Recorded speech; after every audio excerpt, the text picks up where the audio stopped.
Hello my dear friends, how are you? Once again स्वागत है आपका एक नए लेक्चर में। Once again with a very very interesting topic, wave optics. Wave optics means light. आज के लेक्चर में भी मैं आपको लाइट की एक बहुत इंपॉर्टेंट और बहुत इंटरेस्टिंग प्रॉपर्टी बताने वाला हूँ। बट उस प्रॉपर्टी को बताने से पहले मैं आपको एक एग्जांपल लेके चलता हूँ जो ज़्यादा इजीली आप इसको फील कर सकते हो। वो सपोज करो कि आप रेलवे स्टेशन पे प्लेटफॉर्म पे खड़े हो, ट्रेन का वेट कर रहे हो। ट्रेन सपोज आपके राइट साइड से आ रही है, हॉर्न ब्लो करते हुए। हॉर्न ब्लो करते काफी डिस्टेंस पे है और वो हॉर्न ब्लो करते हुए आ रही है, तो आपको साउंड की इंटेंसिटी काफी लो सुनाई देगी। बट जैसे जैसे जैसे वो ट्रेन अप्रोच करती जाती है, आपको इंटेंसिटी उसकी बढ़ती जाती है। और सपोज बाय द टाइम वो ट्रेन अगर क्रॉस करके निकल जाती है, तो क्या होता है, फिर वही इंटेंसिटी स्लो होने लगती है। Isn't it? ट्रेन जब दूर थी तो हॉर्न का इंटेंसिटी, साउंड का इंटेंसिटी जो होता है वो काफी हाई लो होता है, और जैसे जैसे अप्रोच करती आती है इंटेंसिटी बढ़ती जाती है, और सडनली जैसे आपके पास पहुंचती है मैक्सिमम होती है, and by the time crosses you, और फिर वो स्लो हो जाती है। ये क्यों होता है? ऑब्वियसली आप बोलोगे ऐसा डिस्टेंस का मैटर है, पर डिस्टेंस के मैटर से क्या, वहां पे जब दूर था तो ऐसा तो नहीं होता है कि ड्राइवर इंटेंसिटी बहुत लो प्ले करता है, जब आपके नजदीक में जैसे पहुंचने लगता है वो जोर से बजा देता है, आप डर जाओ, ऐसा नहीं ना। और फिर जैसे आपको क्रॉस करके निकल गया फिर स्लो हो जाता है, ऐसा कुछ भी नहीं होता।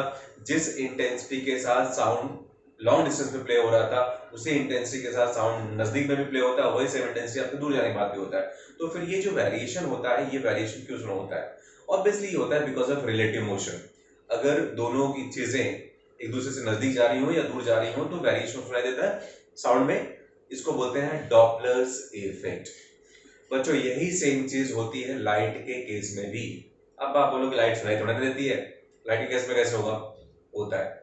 लाइट के केस में क्या होता है, लाइट के केस में अगर आप किसी सोर्स ऑफ लाइट के नजदीक खड़े हो और फिर उससे धीरे धीरे दूर जा रहे हो, तो यू विल फाइंड कि जो इंटेंसिटी ऑफ लाइट है, या फिर colour of the light, I can say the better word is colour of the light, वो स्लाइटली चेंज होता हुआ दिखाई देगा आपको।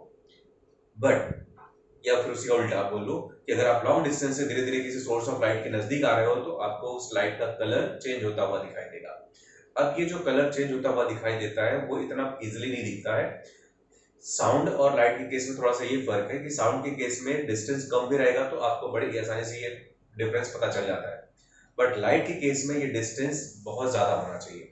डिस्टेंस अगर काफी ज्यादा होगा तब आपको अपरेंटली ऐसा लाइट का कलर चेंज होता हुआ दिखाई देगा। बट ये एक्चुअल में नहीं होता है, ऐसा सिर्फ आपको फील होता है। जैसे साउंड के केस में मैंने बताया, आपको फील होता है कि इंटेंसिटी बड़ी बड़ी बड़ी और सडनली कम होने लगी। But as exactly the same way light के केस में भी, जब आप किसी सोर्स ऑफ लाइट के नजदीक, सपोज मिस्टर एक्स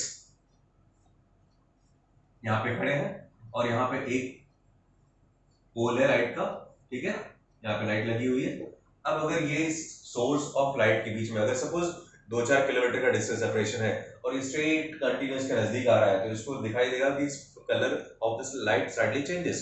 बट अगर यही ऑब्जर्वर इससे दूर जाने स्टार्ट कर देगा तो इसको लगेगा कलर फिर स्लाइटली चेंज हो रहा है। एक्चुअल में कुछ भी चेंज नहीं होता, एक्चुअल में कुछ भी चेंज नहीं होता। ये सिर्फ हमको ऐसा लगता है कि कलर चेंज हो रहा है, and that's why this is called as apparent change of colour.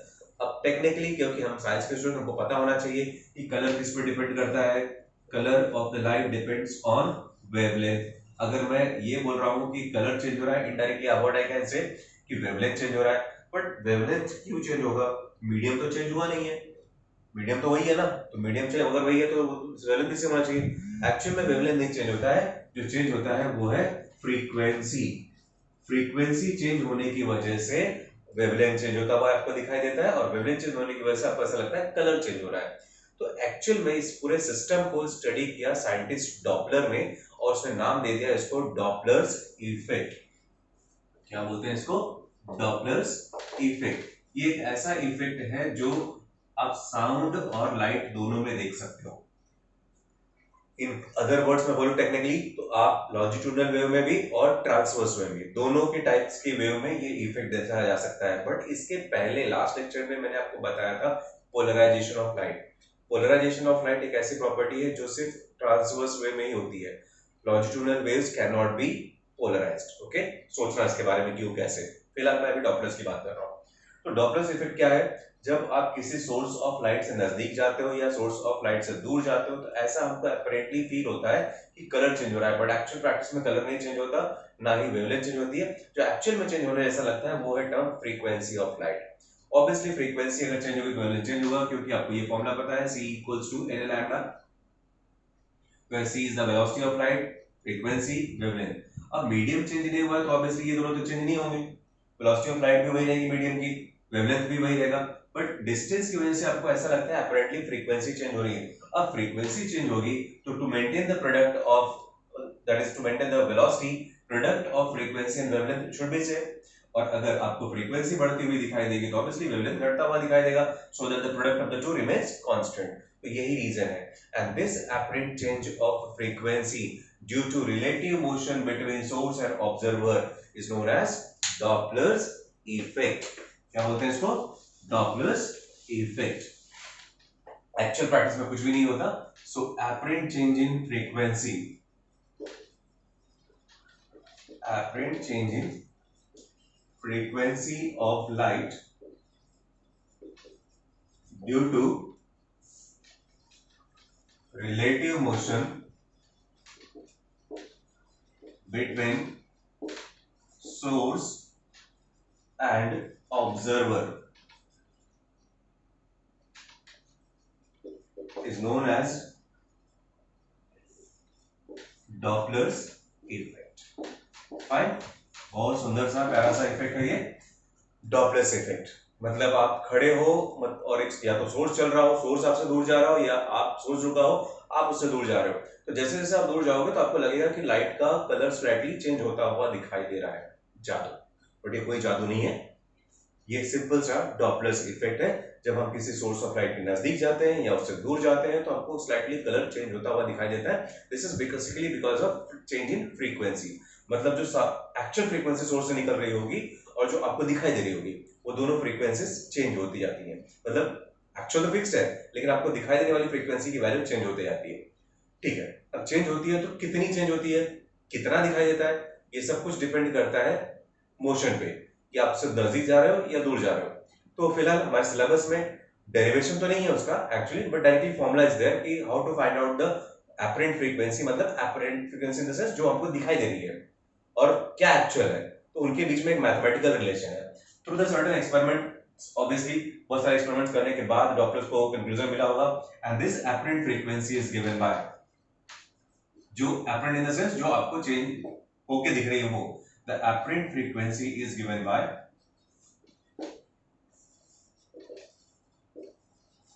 NA equals to N 1 plus minus VR by C divided by under root of 1 minus VR by C the whole square। Actual में जो पहला formula Doppler ने बनाया वो कुछ ऐसा था, Na equals to N 1 plus minus VR by C divided by under root of 1 minus VR by C। इसमें टर्म्स का मैं आपको मतलब बता दूं क्या है। N का मतलब होता है एक्चुअल फ्रीक्वेंसी। एक्चुअल फ्रीक्वेंसी कौन सी? जो source of light really emit कर रहा है। Na मतलब एपरेंट फ्रीक्वेंसी। एपरेंट फ्रीक्वेंसी कौन सी?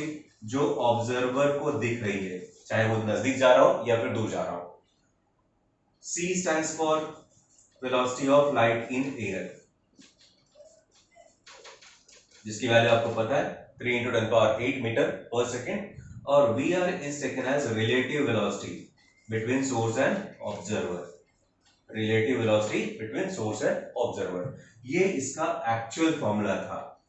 बट इस फॉर्मूले में उन्होंने थोड़ा सा चेंजेस किया, न्यूमेरिकल पॉइंट ऑफ व्यू, हम calculation point of view changes करते हैं। फिलहाल यहाँ पे प्लस माइनस दोनों है, वो मैं बाद में आता हूँ उस टॉपिक पे, पहले इस चीज को देख लो। रिलेटिव वेलोसिटी ऑफ ऑब्जर्वर और the source of light C, इस रेशियो की बात करते हैं हम, VR by C। देखो रिलेटिव वेलोसिटी ऑफ सोर्स और ऑब्जर्वर, ऑब्जर्वर कितना दूर तेजी से चल सकता है, कितना तेज से? सपोज अगर ऑब्जर्वर फ्लाइट में भी बैठा हो तो भी ज्यादा से ज्यादा क्या 400-500 किलोमीटर पर आवर की स्पीड से चलेगा, करेक्ट ना? उसके कंपैरिजन में velocity of light 3 into 10 power 8 metre per second, मतलब 3000, अगर मैं 3 into 10 power 5 kilometre per second की स्पीड पे ये चलता है, तो obviously the velocity of light is very very high compared to relative velocity of source और observer. That means numerator is very small compare to denominator. जब इस type का रेशियो होता है तो definitely we are by C is very small number, very small in the sense ये decimals में आएगा, इसका वैल्यू 0 पॉइंट समथिंग में। और जब आप इसका स्क्वायर करोगे तो वैल्यू विल इंक्रीज और डिक्रीज, वैल्यू विल इंक्रीज और decrease. If a small number for example 0.1 का अगर हम स्क्वायर करें तो क्या आएगा 0.01, that will be smaller than 0.1। तो जब आप ऐसे नंबर जिसका वैल्यू डेसिमल्स में उसका स्क्वायर करते हो तो वैल्यू और कम हो जाती है। तो obviously V are by C is already a very small number, तो obviously it's a higher power is neglected. तो उस बेस पे हम इसके हायर पावर को नेग्लेक्ट कर देते हैं। अगर हम हायर पावर को नेग्लेक्ट कर रहे हैं तो ये फॉर्मूला क्या बनेगा, हायर पावर को नेग्लेक्ट करने का मतलब वी आर बाय सी की वैल्यू 0 हो गई, तो 1 माइनस 0 इज 1। तो आपके पास फाइनली जो नया फॉर्मूला बचा वो है Na equals to n 1 plus minus v are by c. This is the new formula for Doppler's effect. Generally हम इसी फॉर्मूले को यूज करते हैं for the calculation purpose. Na equals to n 1 plus minus v are by c. अब point आता है एक और, यहाँ पे डाउट होगा आपको कि सर आपने प्लस माइनस दोनों लिखा है, कब प्लस यूज होता है कब माइनस यूज होता है, वो भी बता देता हूँ। If suppose source and observer, ये ऑब्जर्वर है और ये सोर्स ऑफ लाइट है, दोनों में से कोई भी एक चल रहा हो, चाहे ऑब्जर्वर चाहे सोर्स, बट दोनों अगर नजदीक आ रहे हैं, अगर दोनों एक दूसरे के पास आ रहे हैं तो पॉजिटिव साइन आपको यूज करनी है। बट सपोज अगर दोनों में से कोई एक चल रहा है या फिर दोनों चल रहे हैं बट रिलेटिवली उनके बीच का सेपरेशन बढ़ता जा रहा है, तो ऐसे केस में हम नेगेटिव साइन यूज करते हैं। और यही है बच्चों हमारा mathematical formula for Doppler's effect. So एकदम सिंपल सी चीज है, ज्यादा कुछ है नहीं इसमें पढ़ने के लिए, but it's a very very prominent effect जो हमको डे टू डे रूटीन में दिखाई देते रहता है। सो ये है रीजन उसके पीछे का, जब आप किसी सोर्स ऑफ लाइट के नजदीक जाते हो या दूर जाते हो तो हमको ऐसा लगता है कि अपरेंटली उसकी फ्रीक्वेंसी चेंज हो रही है, फ्रीक्वेंसी चेंज होने की वजह से ऑब्वियसली वेवलेंथ चेंज होता हुआ दिखाई देगा, और वेवलेंथ चेंज होगा तो क्या होगा, आपको कलर चेंज होता हुआ दिखाई देता है। तो अब कितनी फ्रीक्वेंसी सोर्स से निकल रही है और कितनी हमको दिखाई दे रही है, उसके पीछे का ये मैथमेटिकल रिलेशन है, apparent frequency equals to actual frequency in bracket में 1 plus minus v are by c. सबके टर्म्स का मतलब मैंने बता दिया। प्लस साइन कब यूज करना है, जब दोनों रिलेटिवली नजदीक आ रहे होंगे, मतलब दोनों के बीच का सेपरेशन कम हो रहा होगा। माइनस साइन कब यूज होना होता है, जब दोनों के बीच का सेपरेशन रिलेटिवली बढ़ता है। अब ये सेपरेशन कम होता है या सेपरेशन ज्यादा होता है, इसके बीच में भी एक प्रॉपर्टी है। अब डॉपलर ने दोनों चीजों को स्टडी किया, डेफिनेटली यहाँ पे इफेक्ट कुछ और होगा, यहाँ पे इफेक्ट कुछ और होगा। एक केस में फ्रीक्वेंसी बढ़ती हुई दिखाई देगी, एक केस में फ्रीक्वेंसी घटती हुई दिखाई देगी। तो उसको भी थोड़ा सा और डेप्थ में पढ़ लेते हैं, पर उसके पहले आप ये पूरा कॉपी कर सकते हो। फिलहाल मैं टाइम नहीं दूंगा, आपको कॉपी करना होगा तो आप वीडियो पॉज करो, कॉपी कर लो और उसके बाद फिर आगे प्रोसीड करते हैं। सो लेट्स स्टडी कि व्हाट हैपेंस अगर हम सेपरेशन दोनों के बीच का बढ़ रहा है या फिर सेपरेशन कम हो रहा है। इसको दो पार्ट में स्टडी करते हैं। Let's see here.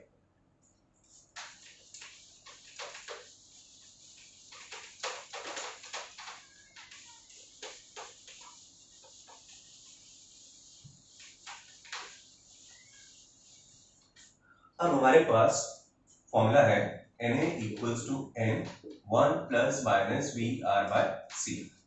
देखो मैं आपको दो पार्ट में समझा रहा हूं। पहली condition, suppose source and observer are moving towards each other, source and observer are moving towards each other. ऐसे केस में आप कौन सा साइन यूज करोगे, प्लस, तो साइन यूज होगा पॉजिटिव। तो हमारा फॉर्मूला क्या बन जाएगा, Na equals to n 1 plus minus v are by c, sorry 1 plus v are by c. अगर आप इस फॉर्मूले को कंपेयर करके देखो, थोड़ा सा मैथमेटिकली आप सोचो, तो आप n को मल्टीप्लाई कर रहे हो ऐसे नंबर से जिसकी वैल्यू 1 से ज्यादा है, तो ऑब्वियसली Na की वैल्यू n से ज्यादा होगी, मतलब आपको फ्रीक्वेंसी बढ़ती हुई दिखाई देगी। जो एक्चुअल फ्रीक्वेंसी वहां से निकल रही है उसके कंपैरिजन में फ्रीक्वेंसी आपको ज्यादा दिखाई देगी। पर क्योंकि आपको ये भी पता है c equals to n lambda, तो फ्रीक्वेंसी और वेवलेंथ इनवर्स रिलेशन होते हैं, तो उस बेस पे हम ये बोल सकते हैं कि वेवलेंथ जो एपरेंट वेवलेंथ होगा वो एक्चुअल वेवलेंथ से कम दिखाई देगा आपको, मतलब वेवलेंथ डिक्रीज होता हुआ दिखाई देगा। वेवलेंथ डिक्रीज होने का मतलब क्या, विजिबल लाइट का स्पेक्ट्रम आपको पता है वेबग्योर, अगर मैं विबग्योर की बात करूं तो चलो यहां पे बताता हूं। विबग्योर, इसमें हम इंक्रीजिंग और डिक्रीजिंग ऑर्डर अगर वेवलेंथ का रखें तो ये इंक्रीजिंग ऑर्डर ऑफ वेवलेंथ है और ये डिक्रीजिंग ऑर्डर ऑफ वेवलेंथ है। ये इंक्रीजिंग और ये decreasing, this is the increasing one, तो ऑब्वियसली उसका उल्टा होगा, ये डिक्रीजिंग ऑर्डर में है। ठीक है, अब जब आप किसी सोर्स और ऑब्जर्वर रिलेटिवली एक दूसरे के नजदीक जा रहे हैं, रिलेटिवली अगर नजदीक जा रहे हैं तो क्या होगा, रिलेटिवली अगर नजदीक जा रहे हैं तो फ्रीक्वेंसी बढ़ रही है अपेरेंटली, इनडायरेक्टली वेवलेंथ कम हो रहा है। वेवलेंथ कम होने का मतलब अगर रेड कलर की लाइट है तो उसका wavelength orange, yellow, green, blue, violet, indigo कुछ भी हो सकता है टुवर्ड्स दिस साइड। अब टुवर्ड्स दिस साइड अगर आप जा रहे हो ना तो ये लो वेवलेंथ में ब्लू कलर की जो हमारी एफिशिएंसी है, आप बोल सकते हैं our human eye is more sensitive for the blue colour, इसलिए इस फॉल ऑफ वेवलेंथ को हमने नाम दे दिया ब्लू शिफ्ट। डॉपलर भाई साहब ने इसी को नाम दे दिया ब्लू शिफ्ट। समझ में आया? अगर आप किसी सोर्स ऑफ लाइट के नजदीक जा रहे हो या लाइट आपके नजदीक जा रही आ रही है तो एपरेंटली वेवलेंथ फ्रीक्वेंसी आपको बढ़ता हुआ दिखाई देगा, उल्टा होगा वेवलेंथ के साथ वेवलेंथ आपको कम होती हुई दिखाई देगी, कम होते हुए इन द सेंस आपको रेड की से ब्लू की तरफ जाती हुई दिखाई देगी। इस शिफ्ट ऑफ वेवलेंथ को हम बोलते हैं ब्लू शिफ्ट। एग्जैक्टली उल्टा सेकंड साइड में देख लो, if source and observer are moving away from each other,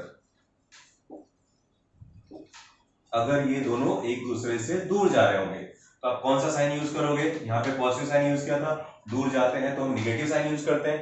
negative sign use करोगे तो फॉर्मूला क्या बन जाएगा? Na equals to n 1 - VR/c, n into 1 - VR/c।